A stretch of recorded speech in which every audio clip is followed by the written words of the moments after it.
आज हम बात कर रहे हैं बैलेंसिंग द पर्सनल डिज़ायर्स, यानी जो आपकी ख्वाहिशें हैं। वो नहीं कहा शायर ने कि हज़ार ख्वाहिशें ऐसी कि हर ख्वाहिश पे दम निकले। तो वो क्या ख्वाहिशें हैं और उनको बैलेंस कैसे करें, और सबसे बढ़कर ये कि अपनी और दूसरों की ख्वाहिशों में बैलेंस कैसे क्रिएट करें, क्योंकि आप अपनी बेपनाह मोहब्बत और खुलूस के बावजूद two people can't think alike on everything. तो ये प्रॉब्लम आजकल हम देख रहे हैं, चाहे वो घरों की बात करें, ऑफिसेज़ की बात करें, टीम्स की बात करें। लोगों की जो पर्सनल चॉइसेस, गोल्स और डिज़ायर्स हैं वो आपस में मैच नहीं करती। That makes cohesion and working together very very difficult. So let's talk about that कि इसमें हम कोहेजन कैसे पैदा करें, विन विन कैसे क्रिएट करें। कि अगर 4 लोग साथ मिलकर काम कर रहे हैं और हर एक का idea of success looks very different, कुछ के लिए एफिशिएंसी बहुत इंपॉर्टेंट है, कुछ के लिए प्रॉफिट मेकिंग इंपॉर्टेंट है, वाइल अदर्स आर थिंकिंग कि यार अगर कॉस्ट कटिंग हो सके तो ज़्यादा अच्छा है, I need to be able to deliver the best experience to the customer. तो while all of them are in the same realm, लेकिन हो सकता है the way to that, the route to that goal may be very different. So let's try and understand that. अगर इसी चीज़ को मैं घरों के हवाले से कहूँ तो कुछ लोगों को lavish lifestyle चाहिए, अच्छी सी vacations चाहिए। दूसरे लोग हो सकता है सेविंग करना चाहें, पहले घर बनाना चाहें, पहले गाड़ी को अपग्रेड करना चाहें। So when your desires are in contradiction with your loved ones, what to do? That's our topic today. और पैनल को मैं आपसे इंट्रोड्यूस करती हूँ। हमारे साथ मौजूद है my very dear friend Mehar Fatima. She is an NLP master coach and does a variety of wonderful things, a mental health practitioner as well. Thank you so much Meher for being here.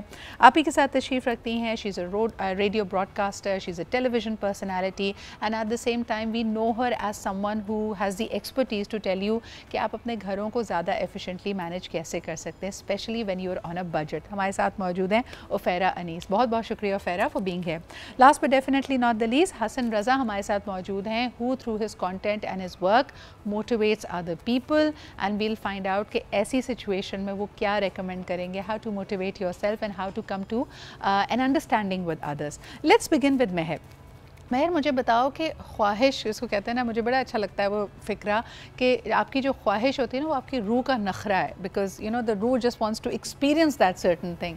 तो उस पर तो कोई कैद नहीं हो सकती। कोई लोग कहते हैं ना भाई रियलिटी चेक लो, ख्वाहिशें इतनी बड़ी बड़ी तुमने अपने जहन में पाल ली हैं, ये पॉसिबल नहीं है, ये हो नहीं सकता, this is too good to be true.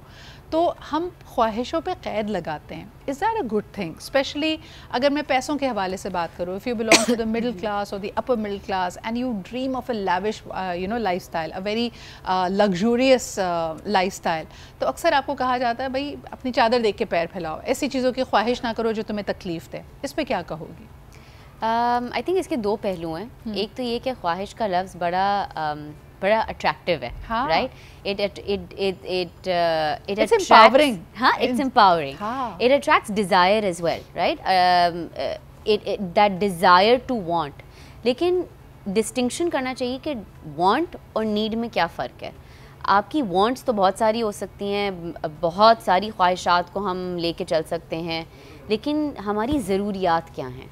So I think distinction सबसे पहले उधर से शुरू करना चाहिए कि डिस्टिंक्टिवली डिस्क्राइब करें अपने आप के साथ, टीम के साथ, घर वालों के साथ कि क्या मेरी ज़रूरियत ये है या ये मेरी ख्वाहिश है। But help me understand that. क्या मतलब है कि हम अपनी ज़िंदगी सिर्फ ज़रूरतों के दायरे में गुजारें, या ख्वाहिश करना, अपने आप को थोड़ा पुश करना, अपने सर्कमस्टांसेस को उन ख्वाहिशों की तरफ लेके जाना कि भाई मेहनत करनी पड़ेगी, आज अफोर्ड नहीं कर सकते लेकिन चलो बचत करते हैं, मेहनत करते हैं, किसी तरह वहाँ तक पहुँचने की कोशिश करते हैं। इसमें तो कोई बुरा जायका नहीं होना चाहिए। What a fantastic question, and I was going to come to that as well. लेकिन हमारी ऐसी कई ख्वाहिशात हैं जिसके लिए हम पीछे भागते हैं, जिनके पीछे भागते भी हैं, मेहनत भी करते हैं, और ऐसे कई डिसीजंस लेते हैं अपनी ज़िंदगी में to achieve such desires wants, right? And there is no harm in it, provided ecologically आपके सिस्टम में वो किस तरीके से फिट हो रही हैं। Ecologically does it make sense to you as an individual, to you as a family? What is it servicing, right? That also is a very valuable question. हम भूल जाते हैं कि क्या जब हम किसी दौड़ में लगे हुए होते हैं तो हमारा डायरेक्शन क्या है, हमारा एंड गोल क्या है। आई थिंक ये भी बहुत ज़रूरी है इन अंडरस्टैंडिंग आपकी डिज़ायर और वांट के बारे में। बिल्कुल सही। अच्छा, इसी चीज़ को अभी तो हम मेरे ख्याल में एक बड़ा मटीरियल लेंस लगा कर देख रहे हैं। उफैरा, मुझे बताओ कि ख्वाहिशें हर दफ़ा पैसों से रिलेटेड नहीं होती हैं। अगर मैं कपल्स की बात करूं, ये जैसे वेदर आया है, पीपल आर फीलिंग नॉस्टैल्जिक, हो सकता है पिछले साल उनकी शादी हुई है, 3 साल पहले उनकी शादी हुई है, एंड सडनली दे फील कि यार हमारा टुगेदर टाइम होना चाहिए, कॉन्वर्जेसन टाइम होना चाहिए, कोई शख्स मेरे लिए इतना वक्त निकाले कि मैं अहम महसूस करूँ, मुझे उनकी तवज्जो चाहिए। इन चीज़ों में पैसे नहीं लगते। इस तरह की ख्वाहिशें भी जब पूरी नहीं होती तो इंसान बड़ा तल्ख हो जाता है। इसके बारे में क्या कहेंगी? कम्युनिकेट करनी चाहिए ये ख्वाहिशें, क्या करना चाहिए? बिल्कुल Sidra, communication I think is the best source. और जो कम्युनिकेशन में डिस्टेंस आ जाता है तो वो बहुत सारे मसाइल पैदा करता है। अलॉन्ग विद दैट, अगर आपकी कोई भी इस तरह की ख्वाहिश है, दिल चाह रहा है, तो आप अपने पार्टनर से डिस्कस करें, डेफिनेटली डिस्कस करें। समटाइम्स आज के ज़माने में रूटीन इतना टफ हो चुका है एंड टाइम की इतनी शॉर्टेज हो चुकी है कि most of the partners, both partners are working. So उसमें ये होता है कि आप टाइम निकालें, आप एक दूसरे से डिस्कस करें, दोनों काम पर हैं, और एक मैसेज कर दें कि आज रात में हम डिनर पे साथ जाएंगे, यहाँ जाएंगे या वहाँ जाएंगे। इस तरह से टाइम निकाल के, और इसके लिए इट्स नॉट नेसेसरी, आपने बिल्कुल सही कहा कि हाई बजट की ज़रूरत नहीं है। अगर है तो बहुत अच्छी बात है, मैनेज दैट, कहीं दूर चले जाएं, कहीं वेकेशन पे चले जाएं। अलॉन्ग विद दैट, अगर नहीं है तो किसी अच्छी जगह डिनर पे चले जाएं, नहीं तो अपने घर की छत पे चले जाएं। हाँ। लेकिन spend time together, because discuss करें। ये ज़रूरी नहीं है कि जो कपल है वो फैमिली को ही डिस्कस कर रहा है, वो फाइनेंशियल इशूज़ को ही डिस्कस कर रहा है, वो बच्चों के मैटर्स को ही डिस्कस कर रहा है। भले से आप 50s में हो, 60s में हो, 40s में हो, 30s में हो, it is important to have good discussion, lovable discussion with each other. Absolutely, speak loving words, और उसके लिए अगर आपको तवज्जो की ज़रूरत है, उस केयर एंड वार्मथ की ज़रूरत है, try giving what is it that you desire. एक कॉलर है और उसके बाद मैं हसन के पास भी जाऊंगी। हेलो, अस्सलाम वालेकुम। वालेकुम अस्सलाम, रियाज खान बोल रहा हूँ, मॉडल कॉलोनी कराची। जी रियाज साहब, क्या कहेंगे? बात यह है कि आज बड़ा अच्छा टॉपिक लेके आई हैं कि समझौता जो है वो कंप्रोमाइज करनी चाहिए, खास तौर पे रिश्तेदारों में। देखें, मियाँ बीवी में तो वो कंप्रोमाइज तो एक दूसरे की बात को करनी चाहिए, इसमें तो लाजमी है, लेकिन मेन चीज जो है वो रिश्तेदारों की है या यार दोस्तों की है। तो इस चीज में जो है आपको कोई बात नहीं, अगर वक्ती तौर पे आपको कोई चीज बुरी भी लगी है या कोई वो है तो आप उस लम्हे को गुजार ले खामोशी से, और आपने कहते हैं रिश्तों को बचा ले, कहते हैं कि थोड़ा सा बिल्कुल सही, यानी अपने ताल्लुक को नर्चर कीजिए। बहुत शुक्रिया रियाज साहब कॉल करने के लिए। हसन, ये सवाल आपके पास लेके जाती हूँ। ख़वातीन अक्सर ये कंप्लेन कर रही होती हूँ कि उनकी ख्वाहिश मोहब्बत की है, उनकी ख्वाहिश तवज्जो की है, और वो तवज्जो, वो अटेंशन, वो कॉम्प्लीमेंट्स उनको नहीं मिल रहे। क्या ये ख्वाहिश करना गलत है? क्योंकि अक्सर मर्द हजरात ये कह रहे होते हैं, यार ये बड़ी इम्प्रैक्टिकल बात है, बड़े चौंचले हैं, चलो ये यंग उम्र में अच्छा लगता है, जब हम मंगनी के पीरियड में थे तब अच्छा लगता है, लेकिन अब प्रैक्टिकल लाइफ है, आई एम वेरी बिजी। तो ये तवज्जो की ख्वाहिश किसी भी खातून या किसी भी पार्टनर, यानी चले इसको इस कैद से भी निकाल देते हैं कि मर्द या औरत की बात हो रही है, ये तवज्जो की ख्वाहिश करना सही है, गलत है? अच्छा, सबसे पहले तो Sidra, I would like to always congratulate कि आप बड़े ज़बरदस्त टॉपिक्स जो है ना वो आप लेकर आती हैं। और मैं आज अपना ही एक छोटा सा वाक़या आपसे शेयर करूँगा। जब मैं आ रहा था आपके शो में तो मैंने अपनी बेगम को कहा कि आज नाश्ते में कुछ है, तो उन्होंने मुझे कहा कि आज नाश्ते में कुछ नहीं है। तो मैंने कहा देखो, एक छोटी सी मेरी ख्वाहिश है, तो आप ये ख्वाहिश तो मेरी पूरी कर सकती। तो उन्होंने कहा देखें, आपकी ख्वाहिश तो है, लेकिन उसके लिए चीज़ें हमें चाहिए थी ना, जो आपने कल हमें लाकर नहीं दी, तो आपकी ख्वाहिश पूरी नहीं हो सकती। अब मेरे साथ मेरा बेटा बैठा था, उसने मुझे कहा कि देखें पापा, आज आपने ना जब शो वापस आना ना तो हमारे लिए नान चने लेकर आने हैं। मैंने कहा यार देखो, नान चने तुमने कल भी खाए थे। ने कहा नहीं, आपने मेरी ख्वाहिश पूरी कर दी है, देखिए छोटी सी तो मेरी ख्वाहिश है। हाँ। अच्छा, अब ये देखें, ये ख्वाहिशें हैं वो छोटी सी हैं, लेकिन उसका जो इम्पैक्ट है, जो मैंने उसके चेहरे पे वो जाके घर पे वो एक खुशी के तासुरात देखने हैं, तो वो मेरे लिए बड़े इंपॉर्टेंट है। अब आपके सवाल के ऊपर आ जाते हैं। तो आपका सवाल है कि ये ख़वातीन जो हैं वो तवज्जो मांगती है। देखें, ये हर एक का हक़ है, चाहे वो माँ है, चाहे वो बीवी है, चाहे वो बहन है, वो आपसे टाइम मांगती है, वो टाइम आपको देना चाहिए। मैं एक बड़ा ही इंपॉर्टेंट दर्दनाक वाक़या आपसे शेयर करूँगा। मैं I was sitting with one very senior person जो कि लीगल के केसेस देखते हैं। तो मैं उनके साथ बैठा था, तो मैंने उन्हें कहा कि ज़िंदगी का मुश्किल तरीन आपका कोई केस वो आप ज़रा हमसे शेयर करना चाहें तो प्लीज़ हमसे शेयर कीजिए। उसने कहा यार एक मियाँ और बीवी का एक केस हमारे पास आया, उस केस में कहा गया था कि हमने ना आपस में नहीं रहना, मतलब हमने डाइवोर्स के लिए उन्होंने कहा, तो हमने डाइवोर्स दे दी। डाइवोर्स का जो मेन रीज़न बताया गया वो ये था कि यार खातून कह रही थी कि ये तो मेरी तरफ तवज्जो नहीं देते और मुझे टाइम नहीं देते। अच्छा सिजरा, उससे अगली चीज़ जो सबसे इम्पॉर्टेंट थी वो ये थी कि बच्चे की कस्टडी का केस आया। अब कस्टडी के अंदर मैंने उनसे ये पूछा जो साहब से, उनका जी उसका मुश्किल तरीन लम्हा क्या था? उनका जी मुश्किल तरीन लम्हा ये था कि जब अदालत में वो बच्चा आया और वो रो रहा था और कह रहा था कि मैंने माँ के साथ भी रहना है, बाप के साथ भी रहना है, तो उन्होंने कहा लीगल वाले बंदे ने कि मेरा दिल कर रहा था कि मैं बच्चे के 2 टुकड़े करके एक माँ को दे दूं और एक बाप को दे दूं। ये मेरी ज़िंदगी का मुश्किल तरीन लम्हा था और केस था कि ये मुश्किल था, और सिर्फ उसकी एक रीज़न थी कि तवज्जो। अच्छा, this is such an important point Hasan, ये मैं चाह रही थी कि इसको हम डिस्कस करें। तो मैं because Mehar you also do relationship coaching, मुझे ये बताएं कि ये एक बड़ा रेलिवेंट सिनेरियो है हमारे यहाँ कि the parents have figured out कि वो एक साथ शादी में नहीं चल सकते, और उनकी ख्वाहिश है या अब उन्होंने डिसाइड कर लिया है कि they need to be separated, लेकिन बच्चा for ever tries to have that complete family जहाँ उसको बाप भी चाहिए, माँ भी चाहिए। तो यहाँ जब पहले ज़माने में तो कहते थे ना, एक एक्सेप्टेंस भी नहीं थी सोसाइटी में डिवोर्स की, तो यही रीज़न ख़वातीन अपने ऊपर रखती थी कि भाई बच्चों का क्या होगा, या इवन फादर्स भी कि बच्चों का क्या होगा, and they chose to stay together even when they had irreconcilable differences. आज जब बच्चे की ख्वाहिश फिर है कि फैमिली कंप्लीट हो और पेरेंट्स ये डिसाइड कर लें या मियाँ बीवी ये डिसाइड कर लें कि वो साथ नहीं चल सकते, तो इन ख्वाहिशों को कैसे बैलेंस करें? Fantastic question, and I think मैं सबसे पहले तो ये करेक्शन लेकर आऊँगी कि आज भी वही मसले मसाइल हैं जो पहले थे।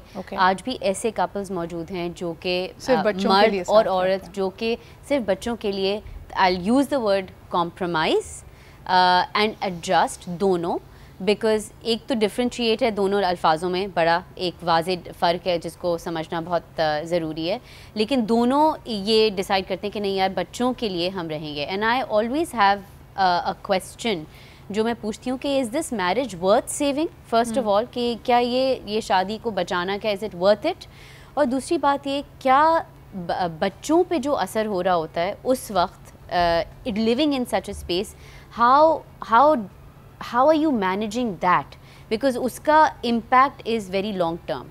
Now coming to your question कि the desire of a child के माँ के साथ भी रहे और बाप के साथ भी रहे, बैलेंस इसमें हो ही नहीं सकता, राइट? बिकॉज एक बच्चे के लिए एक फैमिली का जो स्ट्रक्चर है या जो पिक्चर है वो मामा, बाबा, अम्मी, अब्बू, बहन, भाई, जैसे वो फैमिली पोर्ट्रेट बनाता है, ड्रॉ करता है, exactly. You will ask any child to create a family picture and they will have that. Yes. Unless the father is not in the world, unless the father has passed away, there's a deceased parent, father, mother, either way, or a sibling. Even then I have noticed कि बच्चे अगर बनाते हैं तो वो imaginary बनाते हैं, उसके ऊपर wings बनाते हैं, उसको as an angel describe करते हैं, लेकिन वो family picture complete है। I think narrative हमारा अब society में थोड़ा सा मुख्तलिफ होना बहुत ज़रूरी है कि रिकग्नाइज़ करें कि अगर एक बच्चा सिर्फ माँ के साथ रह रहा है या अगर एक बच्चा बाप के साथ रह रहा है तो वो भी एक कंप्लीट फैमिली यूनिट है, first of all. Second of all, बच्चे की परवरिश के लिए बच्चा जो लफ्ज़ है उसको भी थोड़ा ध्यान रखना चाहिए कि उसकी एज लिमिट क्या है, क्योंकि एडोलेसेंट एज अलग है, adult children are different children, लेकिन एक बच्चे के लिए दोनों माँ बाप का बच्चे की परवरिश के ज़िंदगी में उसके डिसीशंस में, उसके फ्यूचर ग्रोथ में बहुत ज़रूरी है। सो अपने डिफरेंसेस को पार्क करें on the side. I always use this statement के park it on the side like a car and focus on what is in front of you. So अपनी क्लैरिटी इन कम्युनिकेशन बरकरार रखें जब आपके सामने ऐसी सिचुएशन में बच्चे हों, क्योंकि डिज़ायर और नीड और वांट को अगर हम एक डब्बे में बंद कर दें तो एक कंप्लीट होलिस्टिक बैलेंस स्ट्रक्चर देना भी बड़ा एक I wouldn't say yes lot of times it's मुश्किल as well, but if we just shift that loves, अगर हम उस डिफ़िकल्ट लव्स को चैलेंजिंग में तब्दील कर दें तो वो थोड़ा सा हमारे लिए बेहतर दिखता है। का इंतखाब होता है। यू वेरी राइट महर कि हमारे लिए शायद वो रीडिफाइन करना ज़रूरी है। सोसाइटी में एक्सेप्टेंस आ भी चुकी है, बिकॉज अभी मैं नंबर्स देख रही थी, 61% of our present day world population is coming from single parent household, जहाँ बच्चा अकेला रहता है एक वालिद या वालदा के साथ। उफेरा कमिंग बैक, अब ये एक ऐसा खला होता है जिसमें सेंस ऑफ बिलोंगिंग आपकी चैलेंज्ड हो जाती है। आप किससे बिलोंग करते हैं, आपका यूनिट क्या है, आप किस पे भरोसा कर सकते हैं, ये सब चीज़ें इसमें डिफ़ाइन हो रही हैं। और यही वजह है कि आज हम कंज्यूमरिज्म का राइज़ देख रहे हैं। जो ख्वाहिशें बचपन में पूरी नहीं होती, जो खिलौने, जो तवज्जो नहीं मिलती, इंसान जब इस काबिल होता है कि वो कमाने लगता है तो वो अपने इर्द गिर्द इन चीज़ों का ढेर लगा लेता है। या कभी कभार ये भी देखा गया है कि हम किसी की तवज्जो या मोहब्बत को उसका जो पैमाना है वो ये हो जाता है कि वो मुझे कितना वक्त दे रहा है, कितने तोहफे दे रहा है और कितने महंगे तोहफे दे रहा है। तो ये चीज़ हम करेक्ट कैसे कर सकते हैं, क्योंकि ये एक बड़ी डीपर एक गैप की तरफ पॉइंट आउट कर रहा होता है। सिद्रा, जहाँ इस तरह की फैमिलीज़ में प्रॉब्लम्स आ रही होती हैं, डिस्ट्रक्टिव फैमिलीज़ कह लें या पेरेंट्स पे इश्यूज़ होते हैं, वहाँ पे बच्चों का माइंडसेट, उनकी मेंटल हेल्थ बहुत ज़्यादा इफेक्ट हो रही होती है और वो शायद उस वक्त पता नहीं चल रही होती, but it starts by the teen age में जब बच्चा आता है तो उसकी पर्सनालिटी बिल्डिंग में चीज़ें नज़र आना शुरू हो जाती हैं। अगर तो जो भी सिंगल पेरेंट है जिसके साथ वो रह रहा है उन्होंने प्रॉपरली ख्याल नहीं किया, एंड आई थिंक उसके लिए बहुत ज़्यादा ज़रूरी है कि सही है पेरेंट्स सेपरेट हो गए या डिवोर्स हो गए, लेकिन जिस भी पेरेंट के साथ हैं वो उसको प्रॉपर अटेंशन के साथ फर्दर जितने भी बाकी रिलेशंस हैं, जैसे कि नानी दादी हो गई हैं या पुप्पी वगैरह हो गए, इन सबको मिल के उसको प्रॉपरली जो है वो गाइड करना चाहिए और तरबियत वाला मैटर पे फोकस करना चाहिए। क्योंकि वहाँ पे जब तरबियत इफेक्ट होती है तो बच्चे सोसाइटी में जब इन्वॉल्व होना शुरू होते हैं, प्रेजेंट करना अपने आप को शुरू करते हैं, तो वहाँ पे बहुत ज़्यादा मसले मसाइल होते हैं। इन द सेम वे जब उनकी शादी होती है तो वो शादी के बाद एक बिल्कुल डिफरेंट पर्सनालिटी अपने स्पाउस के लिए बनकर आते हैं। इसी पे आना चाह रही थी। आप मुझे बताओ, अपने इर्द गिर्द जिन खवातीन को देखती हो जिनका हो सकता है डिस्टर्ब्ड पास्ट रहा हो या अपने इर्द गिर्द उन्होंने इस तरह की मुश्किलात देखी हों, क्या वो ज़रूरत से ज़्यादा एक्सपेक्ट कर लेती हैं अपने हस्बैंड से? वक्त भी चाहिए, तोहफा भी चाहिए, लाइफस्टाइल भी चाहिए, क्योंकि जो चीज़ें पहले नहीं मिली, जो महरूमियाँ थी, वो सारी आपने एसोसिएट कर ली कि अब इस बंदे का काम है कि ये पूरा एग्जैक्टली सिद्रा, देखिए जो फैमिली माहौल होता है ना, if the family people are materialistic तो उनकी डिमांड्स मटेरियलिज्म पर ही टिकी हुई होती हैं। If the family atmosphere is like वहाँ पे मोहब्बत वगैरह बहुत ज़्यादा है, आपस में केयर बहुत ज़्यादा है, लेकिन मिल नहीं रही due to whatever the issues are, तो वो एक्सपेक्टेशंस में आ जाता है। लेकिन सामने वाला उस तरह से एक्सपेक्ट नहीं कर पाता क्योंकि वो भी एक परफेक्ट स्पाउस एक्सपेक्ट कर रहा होता है। उसको ये मतलब नहीं होता कि जी मेरी जो भी वाइफ है या हस्बैंड है उसका बैकग्राउंड या पास्ट क्या रहा है। तो यहाँ पे आई थिंक हमारे यहाँ बहुत सारे ट्रेनिंग सेशंस स्टार्ट हो चुके हैं। हम पास्ट में जाके वो सारे मसले तो हल नहीं कर सकते, बट बिफोर द मैरिज जो भी बच्चे हैं जिनकी शादियाँ हो रही हैं उनको वो ट्रेनिंग सेशंस लेने चाहिए, वहाँ से गाइडेंस लेनी चाहिए और ब्रेन वॉश करके एक नए रिश्ते में जाना चाहिए। They should forget all the past, all the requirements जो भी उनकी हैं, लेकिन ट्रेंड होकर एक प्रॉपर, और अगर बहुत सारे इंस्टीट्यूट्स ये नहीं भी कर रहे हैं तो I think it's a best time to start with, क्योंकि जहाँ हमारा डिवोर्स रेशो बढ़ रहा है वहाँ हमारे घर में तरबियतें भी ख़त्म हो रही हैं, गाइडेंस भी ख़त्म हो रही है, ट्रेनिंग भी ख़त्म हो रही है। तो I think some institutions can play the best role in this. बिल्कुल सही। एक कॉलर हमारे पास काफ़ी देर से वेट कर रहे हैं, उनसे बात कर लेते हैं। हेलो, अस्सलाम वालेकुम।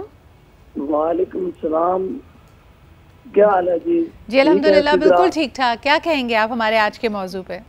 माशाल्लाह, बहुत ही अच्छा मौजू है आपका आज का, ख्वाहिशें और समझौते। जी बहुत शुक्रिया सर कॉल करने के लिए। हसन, ये सिलसिला तो मेरे ख्याल में बचपन से शुरू हो जाता है। ख्वाहिश हमारी होती है कि अम्मी ने कोफ्ते बनाए हो, बिरयानी बनाई हो, घर जाते हैं तो टिंडे आलू बने हुए होते हैं और हम सबको कॉम्प्रोमाइज़ करना पड़ता है। मुझे बताएं उसके बाद जो ये सफ़र आगे आगे आगे, इवन मैं अगर वर्क प्लेस में आती हूँ, कई दफ़ा हमारी ख्वाहिश होती है, एक्सपेक्टेशन होती है कि हमें सराहते हुए, हमारी कंट्रीब्यूशन को मद्देनज़र रखते हुए हमें जल्दी प्रमोशंस दिए जाएं, बोनसेस दिए जाएं। लेकिन इस वक्त मुझे ऐसा लगता है कि एक कशमकश है पूरे वर्किंग एनवायरनमेंट पे, वे पीपल बिलीव कि वो जो कुछ कर रहे हैं उनको उतनी वैलिडेशन नहीं मिल रही, उतनी अप्रिसिएशन नहीं मिल रही, उसका रिवॉर्ड नहीं मिल रहा। ऑर्गेनाइजेशंस पे भी प्रेशर है कि इतने मुश्किल हालात में किस किस्म का रिवॉर्ड प्रोग्राम अपने एम्प्लॉयज़ के लिए बनाएं। तो इस पर मैं चाहूँगी कि आप ज़रूर कमेंट करें कि how to keep people motivated in tough economic times. देखिए जी, इस टाइम जो हमारे हालात चल रहे हैं ना, वो हालात मुश्किल हैं, आसान नहीं हैं, और ग्लोबली भी रिसेशन है, और पाकिस्तान में तो वैसे ही आपको पता है कि हालात बड़े मुश्किल हैं। एक एक जो बंदा है हमारा वो 3-3 4-4 नौकरियाँ करता है, 15 लोग जो हैं वो खाने वाले हैं घर में। तो जो ऑर्गेनाइजेशंस हैं वहाँ पर उनको देखें, कॉर्पोरेट एम्पैथी का कॉन्सेप्ट इज़ इम्पॉर्टेंट। उनको समझना चाहिए कि यार देखो इसके पे मसले मसाइल हैं या इश्यूज़ हैं। लेकिन हमारे यहाँ क्या होता है, वो कहते हैं हम आपको आपकी प्रॉब्लम्स के पैसे नहीं देते भाई, तुम यहाँ पर आते हो हम तुम्हें काम के पैसे देते हैं। तो उससे क्या होता है, मेंटल हेल्थ जो है ना वो डिस्टर्ब होती है। अच्छा, अब जो है हमारे यहाँ वहाँ पे रिवॉर्ड और सारी चीज़ें जो किस तरह से करनी चाहिए, देखें एक चीज़ इंपॉर्टेंट है, दैट इज़ पैसा। वो आपने जो मॉनेटेरियल जो भी आपने रिवॉर्ड रखना है वो तो 100% है यार, लेकिन देखिए अच्छा, this is very interesting. Hasan, मैं चाहूँगी कि इस पे हम थोड़ी और भी गुफ्तगू करें। एक कॉलर हमारे साथ है, but we really have to, ये जो आपने कहा ना कि वर्क प्लेस पे एक्सपेक्टेशन है कि आप 100% दें अपना हर रोज़, चाहे आपके घर में कुछ भी चल रहा हो, बैकग्राउंड में कुछ भी हो, क्योंकि आपको पैसा कमाना है और पैसा ज़रूरी है। लेकिन कई दफ़ा जब आप अपने ब्लिंकर्स लगा के ये वाली चीज़ पे फोकस करने लगते हैं तो फिर घर वाले कहते हैं कि पहले पैसों के ऊपर वो कह रहे होते हैं कि आप कमा के ज़्यादा लाएं ताकि घर के अखराजात पूरे हों। जब अखराजात पूरे होते हैं और क्योंकि आप बिज़ी हैं, आप वो तवज्जो वो वक्त नहीं दे पा रहे, तो फिर दूसरी जद्दोजहद ये शुरू होती है कि भाई सिर्फ पैसे से काम नहीं चलता, हमें आपका वक्त भी चाहिए और हमें आपकी तवज्जो की भी ख्वाहिश है। ये बैलेंस सबसे मुश्किल है आज हर इंडिविजुअल के लिए क्रिएट करना, चाहे वो मर्द हो या औरत हो। इस पर बात करते हैं, एक कॉलर से क्विकली बात कर लें। हेलो, अस्सलाम वालेकुम। वालेकुम अस्सलाम। सिद्रा कैसी हैं आप? मैं बिल्कुल ठीक ठाक। कौन साहिबा कहाँ से बात कर रही हैं? मिसेस रफीक कराची से। जी, गुफ्तगू का मौजू बड़ा कमाल है। बात सिर्फ इतनी है कि इस दुनिया में हर ख्वाहिश हर एक की पूरी नहीं होती, समझौता जरूरी है। हाँ। लेकिन लिमिट्स रखनी होती हैं, आपको समझना भी होता है और दूसरे को समझाना भी होता है कि देखो भाई अगर ये चाहिए तो इसके बदले में तुमसे ये ले लिया जाएगा, बस हर दफा नहीं दे सकते। ठीक है, तो आगे गुफ्तगू का मौजू बहुत कमाल है। बहुत शुक्रिया आपके कॉल करने का। मैम थोड़ा सा ट्वीक करूंगी इसको। मुझे लगता है कि इंसान की 100 ख्वाहिशों में से 99 ज़िंदगी में पूरी हो जाती है, देर सवेर होती है लेकिन पूरी हो जाती हैं। हमारा मसला ये है कि वो जो 1% ख्वाहिश पूरी नहीं होती, हम सारा फोकस उसी पे रखते हैं। अच्छा, ये बड़ी इंटरेस्टिंग, अभी एक जगह पे हम पहुँचे थे, हम ब्रेक में ये बात कर रहे थे कि आपकी भी ख्वाहिश है, बच्चों को लुक आफ्टर करने की भी ख्वाहिश है। हमेशा वालिदैन के लिए बच्चों की ख्वाहिशें फ़ौक़ियत क्यों ले लेती हैं? यानी आपका दिल चाह रहा है घर में वही कुछ अपने पसंद का खाने का, लेकिन बच्चा इंसिस्ट कर रहा है, तो you end up going for the kind of food they want, you end up doing the event that they want to go to. अच्छा, इसमें मुज़ायका भी नहीं है। यकीनन बच्चों की ख्वाहिशें पूरी करना, उनको लुक आफ्टर करना आपकी ज़िम्मेदारी है, लेकिन कई लोगों का ये बैलेंस ख़राब हो जाता है कि उनको पता ही नहीं होता कि they are there as caretakers, they are not Santa Claus. आपके बच्चे की हर ख्वाहिश पूरी करना और उसकी वजह से बर्बाद हो जाना, परेशान हो जाना, ये भी आपकी ज़िम्मेदारी नहीं है। उफेरा, ये आपने देखा है सांता क्लॉज सिंड्रोम? हाँ। हर एक समझ रहा है कि मैं फादर क्रिसमस हूँ, मेरे बच्चे ने जिस तरफ इशारा किया मुझे दौड़ के ला के देना ज़रूरी है। Exactly. आप बच्चे को बच्चा रहने दें, आप अलादीन का चिराग ना बने। एग्जैक्टली। सिद्रा, यहाँ पे देखिए, मैं अगर अपनी बात करूँ, I have 3 different ages of kids, like 16, then 11, then 7। तो मैं बड़े वाले को अपने साथ इन्वॉल्व रखती हूँ। अब उसका टाइम ख़त्म हो गया, उसको भी मैंने बोल दिया तुम्हारा टाइम ख्वाहिशात का ख़त्म हो गया है, come and do work with me ना। अगर कुछ चाहिए तो मेरे साथ हेल्प करो, हम मिलके बनाएंगे। अलॉन्ग विद दैट जो उसके बाद वाला है उसको भी हल्का फुल्का as per his age involve करती हूँ। तो अब वो वाली चीज़ मैंने इन लोगों को समझा दी है, और I suggest all the parents to do the same, कि बच्चों को खुद अपने ऊपर डिपेंडेंट होना सिखाएं। सही है, ख्वाहिशात करें, वो अपनी विशेज़ भी रखें, लेकिन उन विशेज़ को फ़ौरन पूरा कर दिया जाएगा, जैसे बोला वैसे मैं हाजिर हूँ, आपको प्रेजेंट कर दिया। अच्छा, प्रिज्म को थोड़ा सा बदलते हैं, सवाल भी है लेकिन एक कॉलर है, जल्दी से उनकी बात सुन लेते हैं। हेलो, अस्सलाम वालेकुम। वालेकुम अस्सलाम। सिद्रा, मलिक राशिद बोल रहा हूँ, क्या हाल है? मैं बिल्कुल ठीक ठाक। राशिद साहब, आप क्या कहेंगे? जी, मैं तो आपका टॉपिक देख के मुझे वो एक गाना याद आ रहा है बचपन का, कि समझौता गमों से कर लो। वो बड़ा लोग सुनते थे जिनकी बेचारों की ख्वाहिशात पूरी नहीं होती थी। अल्लाह का शुक्र है मैंने ये गाना कभी नहीं सुना। अच्छा, इतना कोई गमगीन गाना आपने उसके बोल बताए हैं। हाँ, लेकिन मैं हमेशा पॉजिटिव होता हूँ, आपको पता ही है। देखिए, मैं जब FSC कर रहा था ना, तो मेरे वालिद साहब कहते थे कि तुमने इंजीनियरिंग करनी है, हमारी फैमिली ट्रेंड है हमारा। मेरी उनकी ख्वाहिश थी जी, उनकी ख्वाहिश थी, लेकिन मेरी खुद की भी बड़ी ख्वाहिश थी कि मैं सिविल में करूं। तो वो जितने मेरे नंबर आए तो वो मुझे कहते कि तुम तो यूनिवर्सिटी की दीवार के पास से भी नहीं गुजर सकते जितने तुम्हारे मेरिट में लेकिन एक मेरे बेटे का इस बात पे खुशी होनी चाहिए ना रियाज साहब, आप आउटस्टैंडिंग स्टूडेंट थे, बाहर खड़े थे दीवार से आप।